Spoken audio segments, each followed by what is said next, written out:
हरे कृष्णा। वत्सासुर तथा बकासुर वध।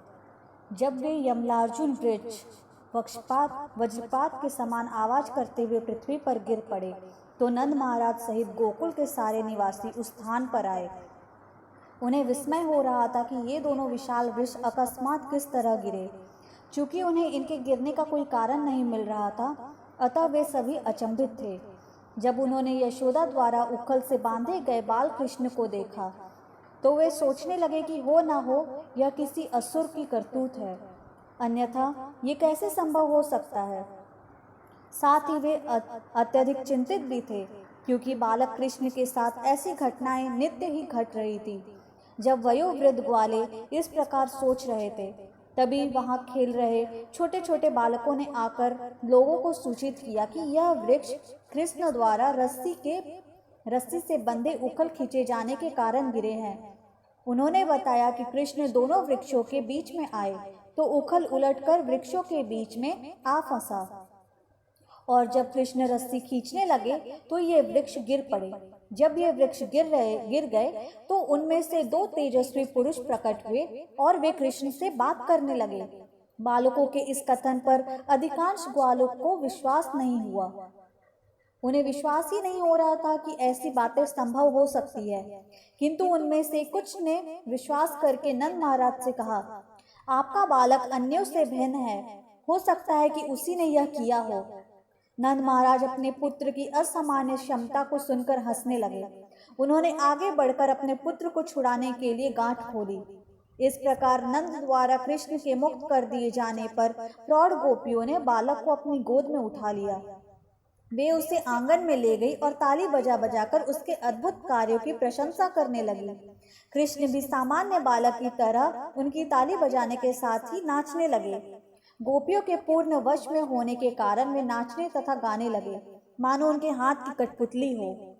कभी कभी माता यशोदा कृष्ण से पीढ़ा लाने के लिए कहती। यद्यपि यह पीढ़ा बच्चे द्वारा उठाए जाने के लिए भारी था, किंतु वे किसी न किसी तरह इसे माता के पास उठा लाते थे। कभी कभी जब वे उनके पिता नारायण की पूजा करते समय अपना खड़ाऊ लाने के लिए कहते तो श्री कृष्ण उन्हें अपने सिर पर उठाकर बड़ी ही कठिनाई के साथ पिता के पास ले आते थे। जब उन्हें कोई ऐसी भारी वस्तु मांगी जाती जिसे वे ना उठा पाते तो वे केवल अपनी बाहें हिलाते। इस प्रकार प्रतिदिन वे अपने माता पिता के आनंद के आगर बने हुए थे।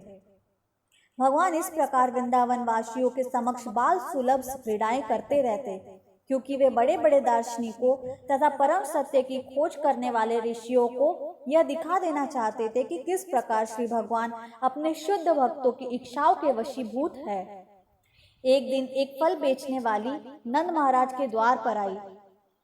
जब बालक कृष्ण ने उनकी यह पुकार सुनी, जो चाहे सो आकर मुझसे फल ले जाए, तो वे अपनी अंजलि में थोड़ा अन्न लेकर उसके बदले में फल लेने के लिए बाहर आए।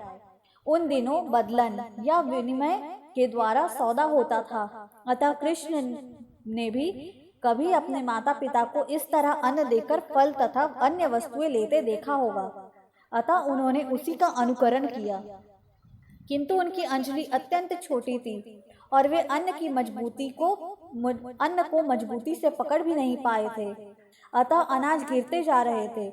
उस फल बेचने वाली ने यह देखा तो वह भगवान के सौंदर्य पर मोहित हो उठी, अतः उसने बचे हुए अन्न को लेकर उनके हाथों को फलों से भर दिया। उसी समय उस फल वाली ने देखा कि उसकी डलिया तो रत्नों से भर गई है। भगवान समस्त वरों को प्रदान करने वाले हैं। यदि कोई भगवान को कुछ देता है तो उसे घाटा नहीं होता, उसे लाखों गुना लाभ मिलता है। एक दिन यमलार्जुन के उद्धारकर्ता कृष्ण बलराम तथा अन्य बालकों के साथ यमुना के तट पर खेल रहे थे, और चूंकि दिन काफी चढ़ आया था, अतः बलराम की माता रोहिणी उन्हें अपने पास बुलाने आई।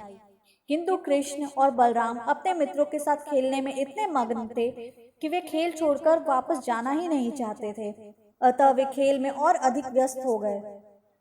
जब रोहिणी उन्हें घर न ले जा पाई तो वापस आकर उन्होंने माता यशोदा को भेजा कि वे बुला लाए। माता यशोदा अपने पुत्रों के प्रति इतनी वात्सल्य थी कि जो ही वे अपने घर वापस चलने के लिए बुलाई तो उनके स्तनों से दूध भर आया। वह जोर से चिल्लाई, प्यारे बेटे, घर चलो, तुम्हारे कलेवे का समय हो गया है।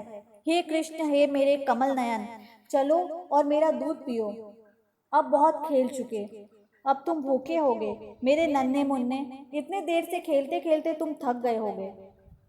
उन्होंने बलराम को भी इसी तरह पुकारा, अपने कुल की शान, अपने छोटे भैया कृष्ण के साथ तुरंत घर चलो। तुम सुबह से खेल में लगे हो और अब थक गए होगे। चलो और घर पर अपना कलेवा कर लो। तुम्हारे पिता नंद महाराज तुम्हारी प्रतीक्षा कर रहे हैं, उन्हें भोजन करना है, अतः तुम लौट चलो जिससे वे भोजन कर सके। जो ही कृष्ण तथा बलराम ने यह सुना कि नंद महाराज उनकी प्रतीक्षा कर रहे हैं और उनके न रहने से भोजन नहीं कर पाए, वैसे ही वे लौट पड़े। उनके अन्य साथी उलाहना देने लगे, कृष्ण हमारा साथ उस समय छोड़ रहा है जब हमारा खेल अपनी चरम सीमा पे है, अगली बार हम इसे जाने नहीं देंगे। कृष्ण के साथियों ने पुनः धमकी दी कि वे उसे फिर कभी अपने साथ नहीं खेलने देंगे। कृष्ण डर गए और घर न जाकर वे बच्चों के साथ फिर से खेलने लगे। उस समय माता यशोदा ने उन बच्चों को डांटा और कृष्ण से कहा, क्या तुम अपने को राह चलता बालक समझे हो? क्या तुम्हें घर नहीं है? चलो अपने घर चलो। मैं देख रही हूँ कि सुबह से खेलते रहने के कारण तुम्हारा शरीर गंदा हो गया है। चलो घर चलकर स्नान करो। साथ ही आज तुम्हारा जन्मदिन है, अतः तुम्हें घर चलकर ब्राह्मणों को गौओं का दान देना है। क्या तुम नहीं देख रहे कि तुम्हारे साथी किस तरह अपने अपनी माताओं द्वारा पहनाए गए आभूषणों से अलंकृत है? तुम्हें भी स्वच्छ होकर सुंदर वस्त्र तथा आभूषणों से अलंकृत हो लेना चाहिए। अतः तुम घर चलो, स्नान करो, ठीक से वस्त्र धारण करो और तब तुम खेलने आ सकते हो। इस प्रकार से माता यशोदा उन कृष्ण तथा बलराम को वापस ले आई, जो ब्रह्मा तथा शिव जैसे देवताओं द्वारा पूजनीय है। वे उन्हें पुत्रों के रूप में मान रही थी। जब कृष्ण तथा बलराम घर आ गए तो माता यशोदा ने उन्हें ढंग से नहलाकर आभूषणों से सज्जित किया। फिर उन्होंने ब्राह्मणों को बुलाया और कृष्ण के जन्मदिन के अवसर पर उनके हाथों से अनेक गौएं दान कराई। इस प्रकार उन्होंने घर पर कृष्ण का जन्मदिन मनाया। इस घटना के पश्चात सारे वयोवृद्ध ग्वाले एकत्र हुए और नंद महाराज ने उनकी अध्यक्षता की। सबों ने मिलकर परामर्श दिया कि असुरों के कारण महावन में होने वाले उत्पातों को किस प्रकार रोका जाए। इस सभा में नंद महाराज के भाई उपनंद उपस्थित थे। वे विद्वान तथा अनुभवी माने जाते थे और कृष्ण तथा बलराम के हितैषी भी थे। वे अग्रणी भी थे। अतः सभा को संबोधित करते हुए बोले, मित्रों, अब हमारे यहाँ से दूसरे स्थान पे चले जाना चाहिए, क्योंकि नित्य ही बड़े बड़े असुर आकर शांति भंग कर रहे हैं और वे नन्हे बच्चों को मारने के लिए विशेष प्रयत्न कर रहे हैं। जरा, पूतना और कृष्ण के विषय में सोचिए। यह केवल भगवान हरि की कृपा थी कि कृष्ण इतनी बड़ी असुरनी के हाथों से बच गए। इसके पश्चात बवंडर असुर आया, जो उन्हें आकाश में ले गया और भगवान हरि की कृपा से उसकी रक्षा हो पाई और असुर शिलाखंड पर गिरकर मर गया। हाल ही में यह बालक दो वृक्षों के मध्य खेल रहा था कि अकस्मात दोनों वृक्ष धमाके से गिर पड़े। फिर भी इस बालक को चोट नहीं आई, अतः भगवान हरि ने पुनः इसकी रक्षा की। जरा सोचिए कि यह बालक या इसके साथ खेलता हुआ कोई अन्य बालक गिरते हुए वृक्षों से दब गया होता तो। इन सारी घटनाओं पर विचार करते हुए हम यह निष्कर्ष निकालते हैं कि यह स्थान अब सुरक्षित नहीं रह गया। हमें इसे छोड़ देना चाहिए। हम भगवान हरि की कृपा से अभी तक सारे विघ्नों से बचते आए हैं। अब हमें सतर्क रहना होगा और इन स्थान को छोड़कर किसी अन्य स्थान में रहना होगा जहाँ शांति हो। मैं सोचता हूँ कि हमें वृंदावन नामक जंगल में चलना चाहिए, जहाँ ताजे उगे हुए पौधे तथा झाड़ियाँ हैं। यह हमारी गायों के लिए अत्युत्तम चारागाह होगा। हम, हमारे परिवार, कोपिया तथा उनके बच्चे सभी वहाँ अत्यंत शांति पूर्वक रह सकेंगे। वृंदावन के निकट ही गोवर्धन पर्वत है, जो अत्यंत रमणीक है। वहाँ पर गायों के लिए नया चारा तथा घास है। अतः वहां रहने से कोई कठिनाई नहीं होगी। अतः मेरा सुझाव है कि हम उस रम्य स्थान के लिए तुरंत प्रस्थान कर दें और अधिक समय नष्ट ना करें। हम तुरंत अपने छकड़े तैयार करें और यदि चाहे तो गायों को आगे आगे करके ले चले। उपनंद के भाषण को सुनकर सारे गोपबंद तुरंत राजी हो गए और बोले, अब तुरंत चल दिया जाए। फिर सबों ने अपनी गृहस्थी का सामान तथा बर्तन भांडे गाड़ियों पर लाद लिए और वृंदावन जाने के लिए तैयार हो गए। गांव के सारे वृद्ध, पुरुष, बच्चे तथा स्त्रियां गाड़ियों में बैठ गई और ग्वाले स्वयं हाथों से धनुष बाण लेकर गाड़ियों के पीछे हो दिए। सारे गांव और उनके सारे गौवे तथा उनके बछड़े और सांड आगे कर दिए गए और पुरुषों ने धनुष बाण से सज्जित हो इन झुंडों तथा बैलगाड़ियों को चारों ओर से घेर लिया। वे अपने सिंह तथा तुरही बजाने लगे। इस प्रकार घोर शब्द के साथ वे वृंदावन के लिए चल पड़े और ब्रज की बालाओं का भला कौन वर्णन कर सकता है। वे सब गाड़ियों पर बैठी थी। वे महंगी से महंगी साड़ियां पहने थी और आभूषणों से सज्जित थी। वे सदा की भांति कृष्ण की लीलाओं का जाप करने लगी। माता यशोदा तथा रोहिणी पृथक पृथक बैलगाड़ियों पर सवार थी और कृष्ण तथा बलराम उनकी गोद में थे। माता यशोदा तथा रोहिणी छकड़ों पर सवार थी। वे कृष्ण तथा बलराम से बातें करती जा रही थी और इन बातों का आनंद लेती हुई परम सुंदर लग रही थी। इस प्रकार वृंदावन पहुंचकर उन्होंने वृंदावन की चारों ओर, जहां सभी लोग परम शांति तथा प्रसन्नता पूर्वक शाश्वत वास करते हैं, सारे बैलगाड़ियां अर्धवृत्ताकार में एक स्थान पर खड़ी कर दी गई और वहीं पर अस्थायी निवास बना लिया। यमुना के तट पर गोवर्धन पर्वत तथा वृंदावन की सुंदर छटा देखकर वे लोग अत्यंत प्रसन्न हुए। बड़े होने पर वे अपने माता पिता तथा अन्य लोगों से तोतली भाषा में बातें करने लगे और इस प्रकार सभी वृंदावन वासियों को आनंद देने लगे। इस समय कृष्ण तथा बलराम के बड़े हो जाने के कारण उन पर बछड़ों का भार सौंपा गया। ग्वाल बालों को बचपन में ही गौओं की देखभाल करना सिखाया जाता है। उन्हें सबसे पहले बछड़ों की रखवाली का उत्तरदायित्व सौंपा जाता है। अतः कृष्ण तथा बलराम अन्य ग्वाल बालों के साथ चारागाह गए, जहां बछड़ों का भार संभालकर वे अपने संगियों के साथ खेलने लगे। कभी कभी ये दोनों भाई बछड़े चराते समय बांसुरी बजाते थे।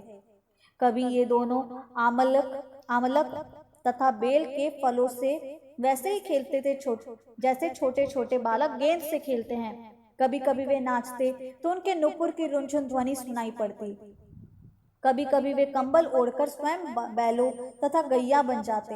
इस तरह कृष्ण तथा बलराम खेलते रहते। दोनों भाई सांडों तथा गौओं की बोली का अनुकरण करते और खेल खेल में सांड भिड़ंत करते। कभी कभी वे विविध पशुओं तथा पक्षियों की आवाज की नकल करते। इस प्रकार वे सामान्य सांसारी बालकों की भांति अपनी बाल लीलाएं का आनंद लूटते थे। एक बार जब कृष्ण तथा बलराम यमुना के तट पर खेल रहे थे तो वत्सासुर नामक एक असुर बछड़े का रूप धारण करके दोनों भाइयों को मारने के उद्देश्य से आया। बछड़े का रूप धारण करने से यह असुर उन अन्य बछड़ों में मिल गया, किंतु कृष्ण ने उसे देख लिया था। अतः उन्होंने तुरंत ही बलराम को इस असुर के घुस आने की जानकारी दी। अतः दोनों भाइयों ने उसका चुपके से पीछा किया। कृष्ण ने वत्सासुर की पिछली टांगे तथा पूंछ पकड़ ली और बलपूर्वक घुमाकर एक वृक्ष पर फेंक दिया। इससे असुर के प्राण निकल गए और वह पेड़ की चोटी से भूमि पर आ गिरा। जब यह असुर भूमि पर मृत पड़ा था तो कृष्ण के सारे संगियों ने आकर बधाई दी, बहुत अच्छे बहुत अच्छे, और देवतागण परम प्रसन्न होकर आकाश से पुष्प वृष्टि करने लगे। इस प्रकार संपूर्ण सृष्टि के पालक कृष्ण तथा बलराम नित्य प्रातः बछड़ों की रखवाली करते और इस प्रकार वृंदावन में ग्वालों की भांति अपनी बाल लीलाओं का आनंद उठाते। एक दिन सारे ग्वाले यमुना नदी के तट पर अपने बछड़ों को जल पिलाने ले गए। सामान्य रूप से जब बछड़े जल पीते रहते तो सारे बालक भी जल पीते। जब वे सब जल पीकर नदी के किनारे बैठे हुए थे तो उन्होंने एक विशाल पशु देखा जो बतख जैसा लग रहा था, किंतु था वो पर्वत के समान विशालकाय। उसकी चोटी वज्र के समान कठोर थी। जब उन्होंने इस असामान्य पशु को देखा तो वे सभी भयभीत हो गए। इस पशु का नाम था बकासुर और वो कंस का मित्र था। वह सहसा वहां प्रकट हुआ और उसने झट से अपनी नुकीली तीक्ष्ण चोंच को कृष्ण तो चोट से कृष्ण पर आक्रमण कर दिया तथा उन्हें निगल गया।